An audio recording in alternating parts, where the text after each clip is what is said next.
আমরা দোয়া করি আল্লাহ পাক আমাদের সবাইকে রমজান মাস পর্যন্ত পৌঁছে দিন এবং রমজান মাসে বেশি বেশি আমল করার তৌফিক এনায়েত করুন, আমিন। রমজান সম্পর্কে এই জন্য কথা বললাম যে রাসূল সাল্লাল্লাহু আলাইহি ওয়াসাল্লাম একটা হাদিসের মধ্যে বলেছেন যে তিন শ্রেণীর ব্যক্তির জন্য ধ্বংস, তিন শ্রেণীর ব্যক্তির জন্য ধ্বংস, লাআনত বা অভিশাপ।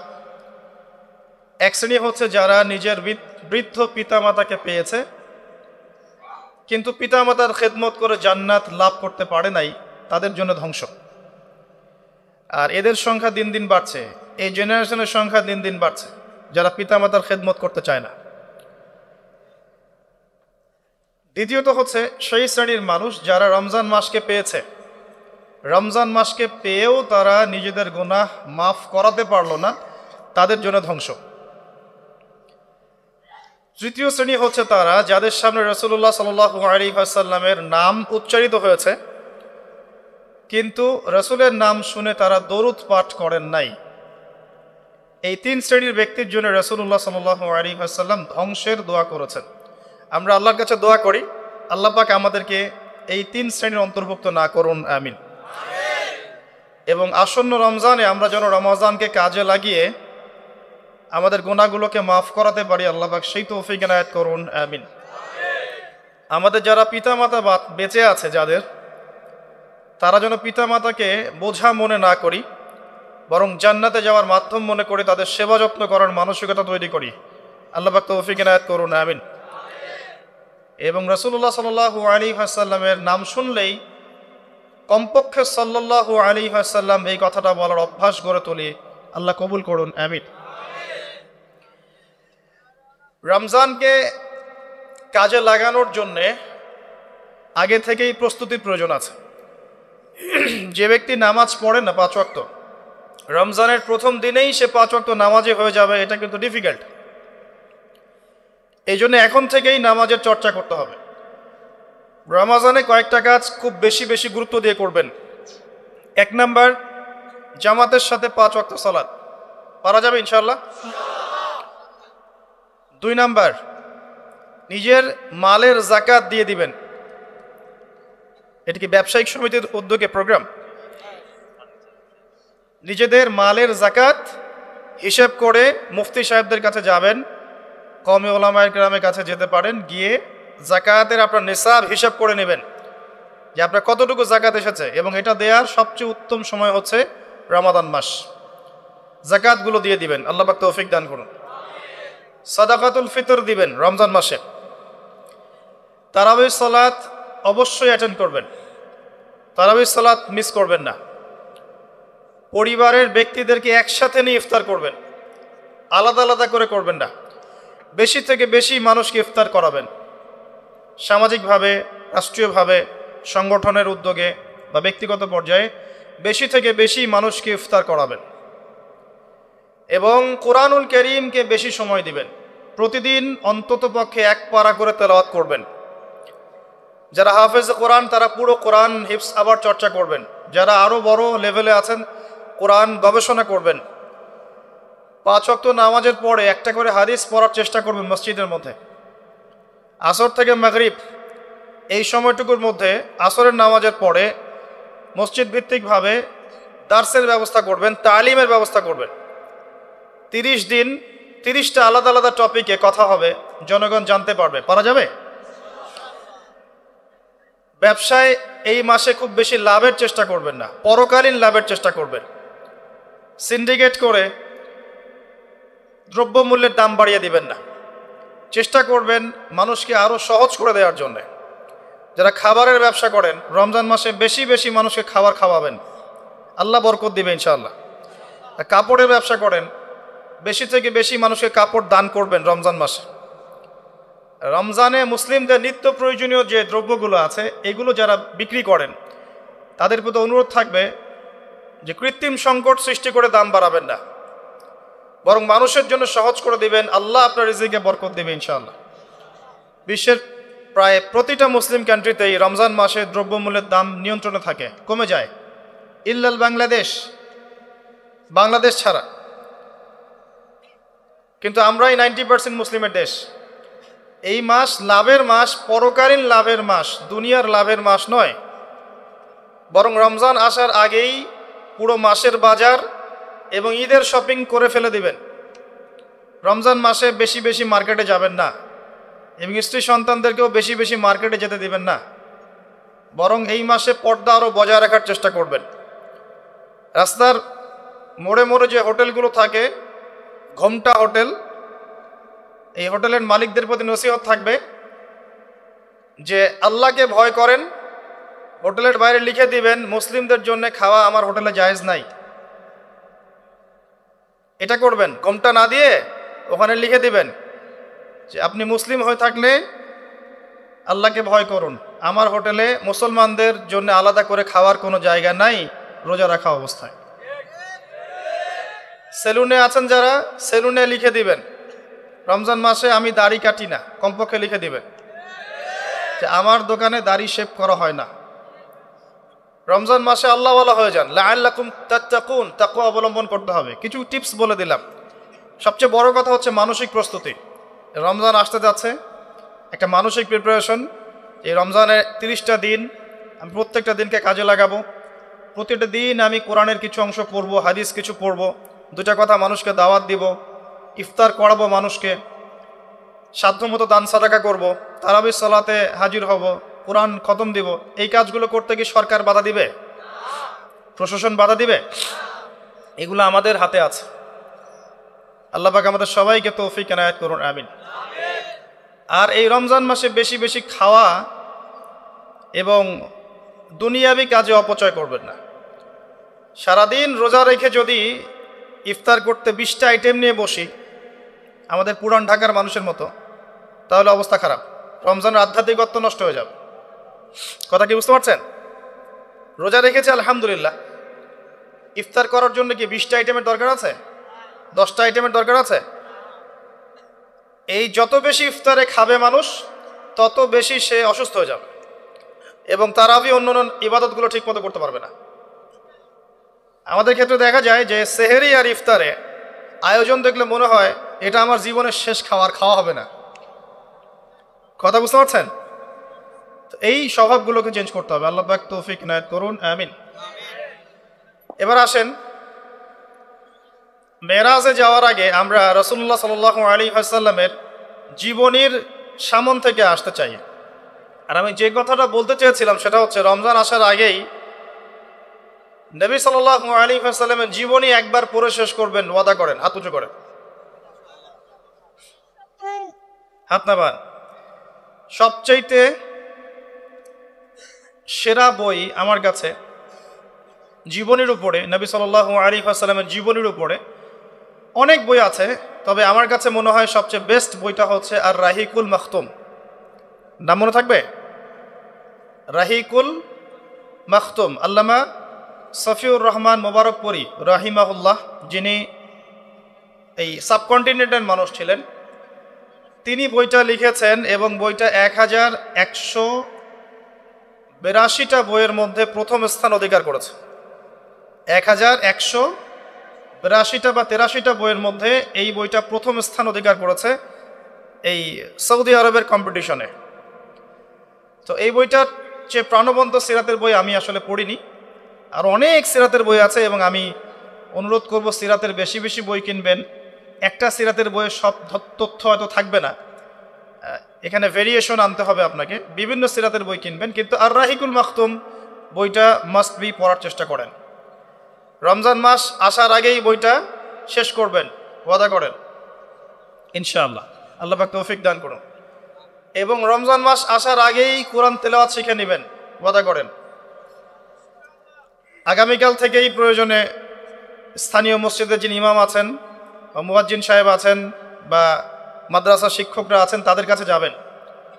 1 থেকে 2 মাসের বেশি সময় লাগার কথা না আপনার তাজবিদ শিখতে।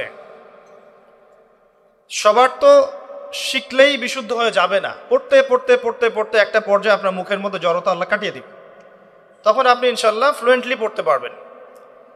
কিন্তু শিখতে, নিয়মকানুনগুলো শিখতে 1 থেকে 2 মাসের বেশি লাগার কথা না।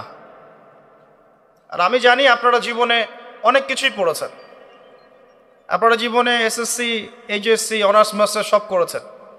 BBA করেছেন, ডক্টরেট ডিগ্রি অর্জন করেছেন, মেডিকেল সায়েন্স পড়েছেন, কঠিন কঠিন সাবজেক্ট পড়েছেন, বাংলা সাহিত্য পড়েছেন, উপন্যাস পড়েছেন, শরৎচন্দ্র, বঙ্কিমচন্দ্র, হুমায়ুন আহমেদ সব পড়ে শেষ করে ফেলেছেন। রবীন্দ্র নজরুল তো শেষ আগেই। ইংরেজিতে অনার্স করছেন, ইকোনমিক্সে অনার্স করছেন, ম্যানেজমেন্ট পড়ছেন, অ্যাকাউন্টিং পড়ছেন, কঠিন সাবজেক্ট পড়ছেন, ফিজিক্স কেমিস্ট্রি পড়ছেন, বায়োলজি পড়ছেন, কিন্তু 1-2 মাস 3 মাসের মধ্যে আপনি কোরআন শিখতে পারবেন না, এটা আসলে বিশ্বাসযোগ্য নয়। এই ক্যাপাবিলিটি আল্লাহ পাক আপনার মস্তিষ্কে দিয়েছেন, আল্লাহর ওয়াস্তে আপনি কাজে লাগান, ইনশাল্লাহ পরকালে আপনি সফল হবেন। রমজান আসার আগেই শিখতে হবে এই কারণে, যাতে রমজানের প্রথম দিন থেকে আপনি তেলাওয়াত করতে পারেন, ডেইলি 1 পারা। পারা যাবে ইনশাল্লাহ? এই কোরআন কার উপর নাজিল হয়েছে? মুহাম্মদ সাল্লাল্লাহু আলাইহি ওয়াসাল্লামের প্রতি। কখন নাজিল হয়েছে আমাকে বুঝতে হবে। একটু বসেন, রিল্যাক্স হন, আমাকে দেখা না গেলে কোনো সমস্যা নেই, আমার কথাগুলো শুনেন।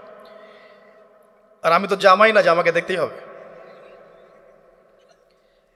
তো নবী সাল্লাল্লাহু আলাইহি ওয়াসাল্লাম যে সময়ে তার উপরে কোরআন নাজিল হয়েছে, এই সময়টা একটু বুঝতে হবে। ওই যুগটাকে বলা হয় কি? আইয়ামে জাহিলিয়াত, মানে কি? অন্ধকারাচ্ছন্ন যুগ। ওই যুগে মৌলিকভাবে অনেক সমস্যা ছিল, কিন্তু মোটা দাগে 5টা সমস্যা ছিল। কয়টা? 5টা। এখান থেকে আমি মেরাজের দিকে যাব ইনশাআল্লাহ। 5টা মৌলিক সমস্যা ছিল। 5টা সমস্যার প্রথম হচ্ছে শিরক। ওই যুগের মানুষরা আল্লাহর সাথে শিরক করত। তারা মূর্তি পূজা করত, তারা মাধ্যম পূজা করত, তারা কবর পূজা করত, তারা মৃত ব্যক্তির পূজা করত, তারা প্রকৃতির পূজাও করত কোনো কোনো ক্ষেত্রে। আর অল্প কিছু মানুষ ছিল নাস্তিক, অল্প কিছু, খুব বেশি না। এই যে শিরকের এই সমস্যাটা এখনকার বিশ্বের মধ্যে নাই। আচ্ছা, দ্বিতীয় সমস্যা ছিল রিবা বা সুদ। তাদের ম্যাক্সিমাম মানুষ সুদ ভিত্তিক অর্থনীতির সাথে জড়িত ছিল। এই সমস্যাটা কি এখনকার বিশ্বে নাই? তো দ্বিতীয় সমস্যা ছিল রিবা, যেটা এখনকার বিশ্বের অন্যতম মৌলিক সমস্যা। আপনি যদি বিশ্বের অর্থনীতির দিকে তাকান, আপনি দেখবেন বিশ্বের পুরো অর্থনৈতিক সিস্টেমটা সুদ ভিত্তিক। কেউ এর বাইরে নয়, কেউই বাইরে নয়। আমরা এমন একটা যুগে বাস করছি যেখানে কেউ যদি সুদ থেকে বাইরে থাকতে চায়, যে আমি মোটেই খাবো না, একবারেই খাবো না, টোটালি খাবো না, তারপরেও তার গায়ের মধ্যে সুদের ছিটা ফোটা লাগবে। কথা বুঝতে পারছেন? এটা সেই যুগ। কিভাবে লাগবে সেটা সম্পর্কে জানার জন্যে রিবা কেন্দ্রিক যে বইগুলো আছে, আল্লামা তাকি উসমানীর বই আছে, ইনশাআল্লাহ আগামীতে এটার উপর বিস্তারিত আলোচনা আসবে। এগুলো পড়েন এবং শোনেন, ইনশাআল্লাহ কাজে দিবে।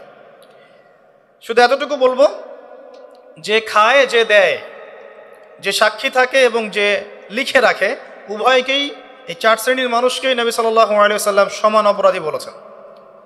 পুরো সিস্টেমটার মধ্যে এগুলো পড়ে যাবে। এমনকি যদি দেখেন আমি খাচ্ছি না, একটা ফ্ল্যাট বাসায় ভাড়া আছে, এই বাসা যে করেছে সে সুদের লোন নিয়ে করেছে, আমার ভাড়ার টাকা থেকে সে লোন শোধ করে, পরোক্ষভাবে আমিও সুদের সাথে জড়িত আছি। এটা সেই যুগ যেখানে আপনি বেঁচে থাকতে চাইলে পারবেন হয়তোবা, যদি আপনার তাকওয়া অনেক উঁচু লেভেলের হয়, কিন্তু ধুলি কণা আপনার গায়ে লাগবেই, আপনি বাঁচতে পারবেন না। তৃতীয় সমস্যা ছিল মাদক। আইয়ামে জাহিলিয়াতের তৃতীয় সমস্যা ছিল মাদক। এখনকার বিশ্বের দিকে আপনি তাকান, আপনি দেখবেন ম্যাক্সিমাম যুব সমাজ এই সমস্যায় নিপতিত আছে, আছে না? সেম সমস্যা। চতুর্থ সমস্যা ছিল নারীর অবমাননা। এটা সম্পর্কে বলার আমার কোনো প্রয়োজন নাই, যথেষ্ট বলেছি এই পর্যন্ত আমি। নারীকে যেভাবে আজকে আমরা পণ্যের ন্যায় ব্যবহার করছি, এটা আইয়ামে জাহিলিয়াতের সেই বন্যতাকেও হার মানিয়েছে। 5 নম্বর সমস্যা ছিল গোত্রীয় দ্বন্দ্ব, গোত্রীয় রক্তক্ষয়ী সংঘাত। এই 5টা ছিল মৌলিক সমস্যা। এখন আপনি আপনার সমাজ এবং বিশ্বের দিকে তাকিয়ে দেখেন এই 5টা সমস্যা আছে কি নাই? আছে। এরকম একটা যুগে জন্ম নিয়েছেন প্রিয় নবী মুহাম্মদুর রাসূলুল্লাহ সাল্লাল্লাহু আলাইহি ওয়াসাল্লাম। এরকম সমাজে থেকেও তিনি কখনো পাপের ধার কাছেও যান নাই। বলেন সুবহানাল্লাহ। এরকম একটা সমাজে থেকেও যখন তিনি নবী হননি, তখনও পাপের ধার কাছেও তিনি যান নাই। তিনি কখনো শিরক করেননি, কখনো মূর্তি পূজা করেননি, কখনো রিবা খাননি, আর বাকি বিষয়গুলো ধার কাছেও যাননি। বরং তিনি হিলফুল ফুজর তৈরি করেছিলেন যাতে করে সমাজের এই অসঙ্গতিগুলো দূর করা যায়। এটা তো আপনারা জানেন। এরপর তিনি নবী হলেন 40 বছর বয়সে। প্রথম কোন আয়াত নাজিল হয়েছিল? সূরা আলাকের প্রথম 5 আয়াত আল্লাহ পাক প্রথমে পড়তে বলেছেন, ইকরা বিসমি রাব্বিকাল্লাযী খালাক খালাকাল ইনসানা মিন আলাক ইকরা ওয়া রাব্বুকাল আকরাম আল্লাযী আল্লামা বিল কলম আল্লামাল ইনসান মা লাম ইয়ালাম। এখানে প্রথম কথাটা হচ্ছে পড়ুন। আল্লাহ পাক প্রথমে বললেন না সুদ খেও না, শিরক করো না, মাদক সেবন করো না, জেনার ধার কাছেও যেও না। আল্লাহ পাক এগুলো কিছুই বললেন না। এমনকি আল্লাহ এটাও বললেন না সুবহানাহু ওয়া তাআলা যে নামাজ আদায় করো, যাকাত দাও, রমজান মাসে সাওম রাখো। আল্লাহ পাক কি বললেন? পড়ুন। আপনার জীবনের প্রথম ফরজ হচ্ছে পড়াশোনা করা। আমাদের জীবনের প্রথম ফরজ হচ্ছে পড়াশোনা করা। যে যত বেশি কনস্ট্রাকটিভ সিলেবাসে পড়াশোনা করবে তার অন্তর্দৃষ্টি তত বেশি সুদূর প্রসারী হবে ইনশাআল্লাহ তাআলা, এবং তার আমল আরও সুন্দর হবে, তার ব্যবহার সুন্দর হবে, চরিত্র সুন্দর হবে, তার মনুষ্যত্ব ভালো হবে। তার দ্বারা সমাজ, দেশ, রাষ্ট্র, উম্মাহ ভালো কিছু পাবে ইনশাআল্লাহ। অশিক্ষিত মূর্খ জনগণকে দিয়ে রাষ্ট্রের কোনো কাজ নাই, আছে? তবে শিক্ষাটা হতে হবে এমন জ্ঞান, ইকরা বিসমি রাব্বিকাল্লাযী খালাক, পড়ুন আপনার সেই রবের নামে যিনি আপনাকে সৃষ্টি করেছেন। যে জ্ঞান আপনাকে আপনার স্রষ্টা, ওদের ভাষা ব্যবহার করে বলছি, আপনার ইলাহ আল্লাহর দিকে নিয়ে যাবে, সেটাই প্রকৃত জ্ঞান। যে জ্ঞানটা আপনাকে আল্লাহ থেকে দূরে সরাচ্ছে দিন দিন, এটা জ্ঞান নয়, এটা জাহেলিয়াত। আমি কি বুঝাতে পারছি? এবার আপনি চিন্তা করে দেখেন যে আপনার জ্ঞানটা আপনাকে কি আল্লাহর দিকে নিয়ে যাচ্ছে নাকি আল্লাহ থেকে দূরে সরাচ্ছে। এরপরে আপনি চিন্তা করবেন আপনি প্রকৃত জ্ঞানী কিনা। কেউ যদি অক্সফোর্ড, কেমব্রিজ, হার্ভার্ড থেকে পাশ করে আসে, এসে বলে যে পর্দা এটা সেকেলে প্রথা, ওই যুগে চলতো এই যুগে চলে না, এই ব্যক্তিকে আমরা জ্ঞানী বলতে পারি না। কেউ যদি বাইরে থেকে বড় ডিগ্রি এসে বলে যে ইসলাম আসলে এই যুগে চলে না ওই যুগে চলতো, সুদের মধ্যেই আছে অগ্রগতি আর প্রগতি, ফ্রি মিক্সিং ভালো জিনিস, ছেলে মেয়ে একসাথে পথ চলবে, খারাপ কিছু না, মাদকদ্রব্য খাওয়াই যায়, মানুষ মাদকদ্রব্য খেলে ভালো কাজ করার উৎসাহ পাবে, এরকম কথাবার্তা যদি কেউ বলে, বা আল্লাহর হালালগুলোকে হারাম করে দেয়, হারামগুলোকে হালাল করে নেয়, এই ব্যক্তি বা এই সম্প্রদায়কে আমরা জ্ঞানী বলতে পারি না। কারণ তাদের জ্ঞান তাদেরকে আল্লাহ থেকে দূরে সরিয়ে দিয়েছে। ইকরা বিসমি রাব্বিকাল্লাযী খালাক, পড়ুন আপনার সেই রবের নামে যিনি আপনাকে সৃষ্টি করেছেন। খালাকাল ইনসানা মিন আলাক, যিনি মানুষকে সৃষ্টি করেছেন জমাট বাঁধা রক্তপিণ্ড থেকে। ইকরা ওয়া রাব্বুকাল আকরাম, পড়ুন আপনার রব মহামান্বিত। আল্লাযী আল্লামা বিল কলম, যিনি আপনাকে কলম দ্বারা জ্ঞান শিক্ষা দিয়েছেন। মানুষ জ্ঞান অর্জন করতে পারেনি, প্রথমে আল্লাহ মানুষকে জ্ঞান শিখিয়েছেন। এটাকে বিশ্বাস করেন?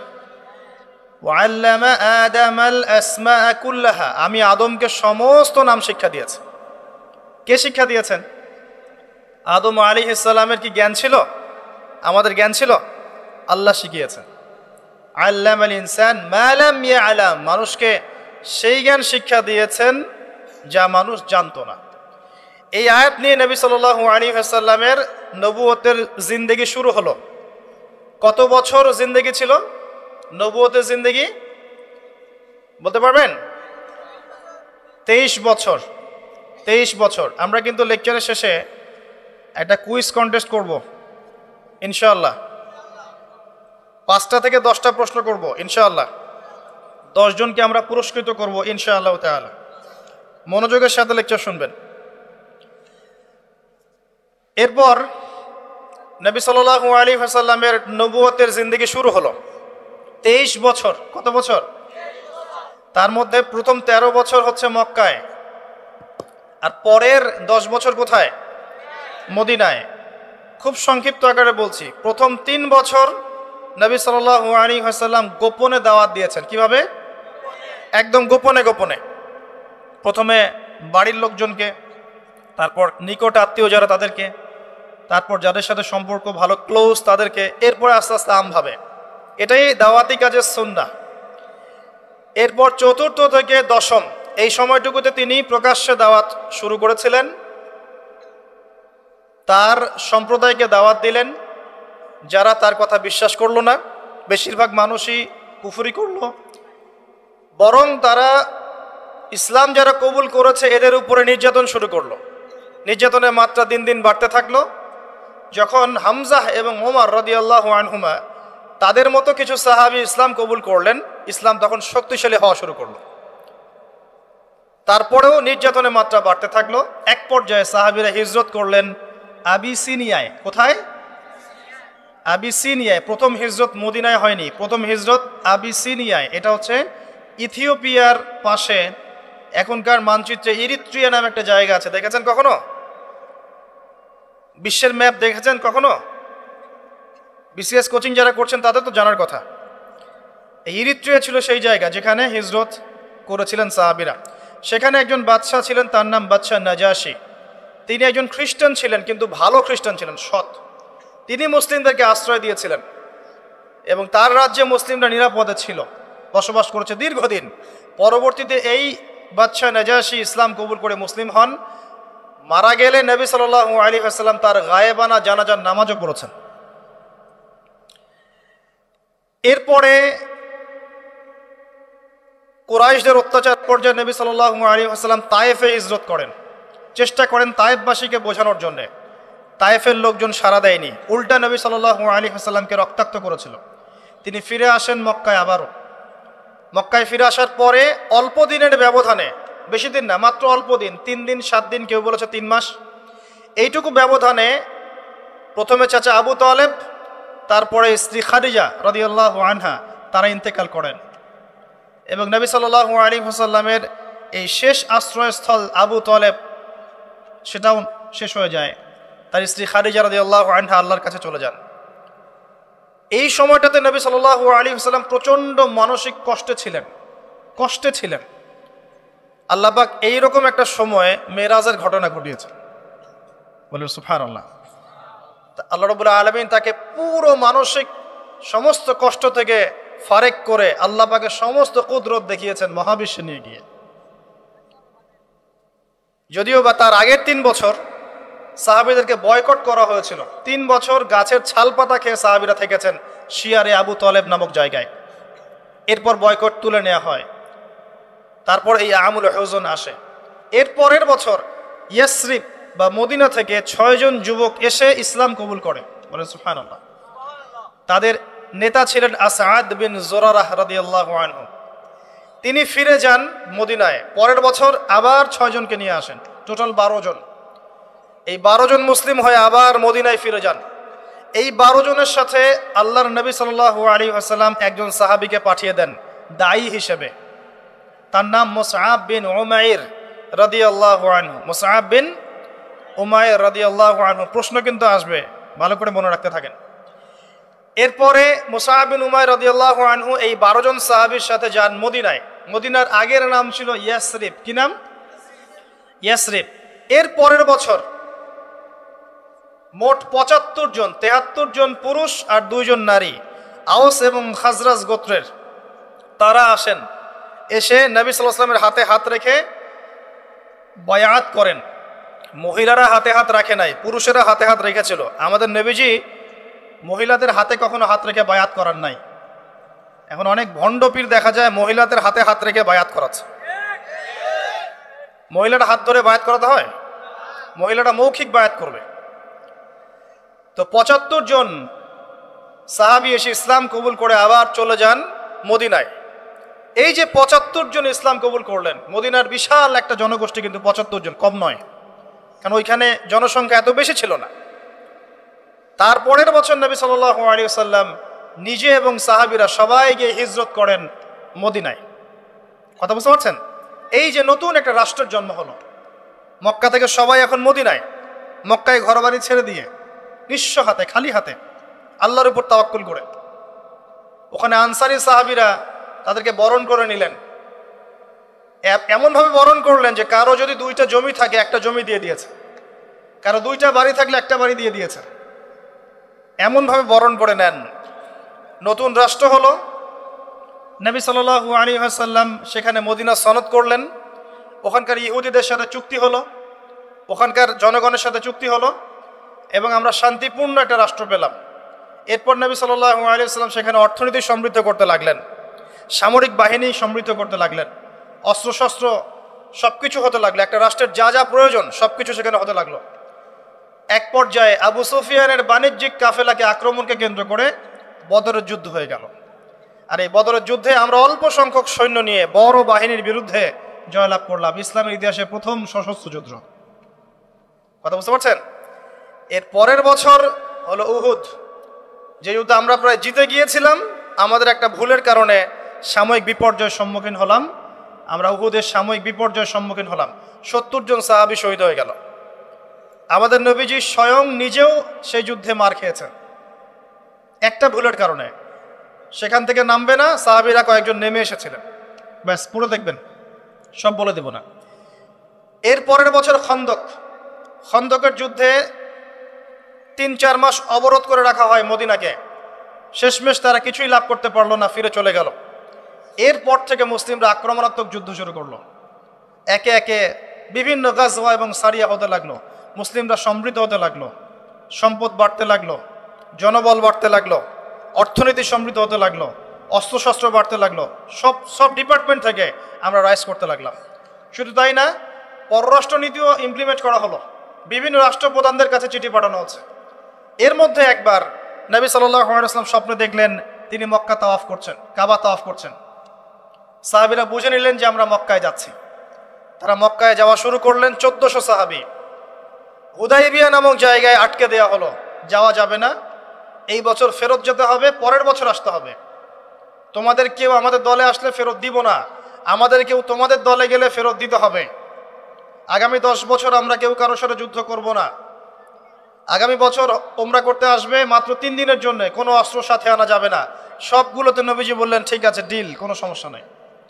তারা ফেরত চলে গেলেন, ওই বছর ওমরা করা হলো না। নবীজি ফেরত গিয়েই খায়বার আক্রমণ করলেন। খায়বার ইহুদিরা ছিল, ইহুদিদেরকে পরাজিত করা হলো, খায়বার মুসলিমদের দখলে চলে আসলো। এর আগে আরো 2টা ইহুদি কওমকে সেখান থেকে মদিনা থেকে বহিষ্কার করা হয়, একটা বনু নাজির, একটা হচ্ছে বনু কাইনুকা। আর খন্দকের যুদ্ধে বহিষ্কার করা হয় বনু কুরাইজাকে। এরা সবাই খায়বার আশ্রয় নিয়েছিল। খায়বারকে আক্রমণ করে ইহুদিদেরকে আরব উপদ্বীপ থেকে বের করে দেওয়া। তার পরের বছর হচ্ছে মক্কা বিজয়। নবী সাল্লাল্লাহু আলাইহি ওয়াসাল্লাম মক্কা বিজয় করলেন, মক্কার সমস্ত মূর্তিগুলো ভেঙে ফেললেন। বেলাল রাদিয়াল্লাহু আনহু কাবা ঘরের উপর উঠে আজান দিলেন। নবীজি সবাইকে মাফ করে দিলেন। দলে দলে মানুষ ইসলাম কবুল করলো। সূরা নাসর নাজিল হলো, ইজা জাআ নাসরুল্লাহি ওয়াল ফাতহ। সূরা মাইদার 3 নম্বর আয়াত নাজিল হলো। এরপর নবীজি মদিনায় ফিরে গেলেন। তার মাঝে হুনাইনের যুদ্ধ হয়েছে, এর আগে একটা মোতার যুদ্ধ হয়েছে, তারপর একটা তাবুক যুদ্ধ হয়েছে, ব্যাস। এরপরে মদিনায় ফিরে গিয়ে মাত্র 81 বা 83 দিন নবীজি বেঁচে ছিলেন। তিনি বলে গেলেন তার আগে বিদায় হজের ভাষণে, তোমরা সবাই ভাই ভাই, সাদার উপর কালো, কালোর উপর সাদা, ধনীর উপর গরিব, গরিবের উপর ধনী, আরবের উপর অনরব, অনরবের উপর আরব, কোনো ভেদাভেদ নাই। তোমরা সবাই আদম সন্তান, আদম মাটির সন্তান। নবীজি বললেন সাল্লাল্লাহু আলাইহি ওয়াসাল্লাম, সাহাবীরা, আমি কি তোমাদের কাছে আমার অর্পিত দায়িত্ব পালন করেছি, পৌঁছে দিয়েছি? সাহাবায়ে কেরাম বললেন, হ্যাঁ, আমরা সাক্ষ্য দিয়েছি আপনি পৌঁছে দিয়েছেন। নবীজি বললেন, আল্লাহুম্মা ফাশহাদ, আল্লাহ আপনি সাক্ষ্য থাকেন আমি আমার দায়িত্ব পৌঁছে দিয়েছি। এভাবে তার জীবনটা শেষ হয়ে যায়। এই হলো সংক্ষিপ্ত সিরাত, ডিটেইলস পড়বেন।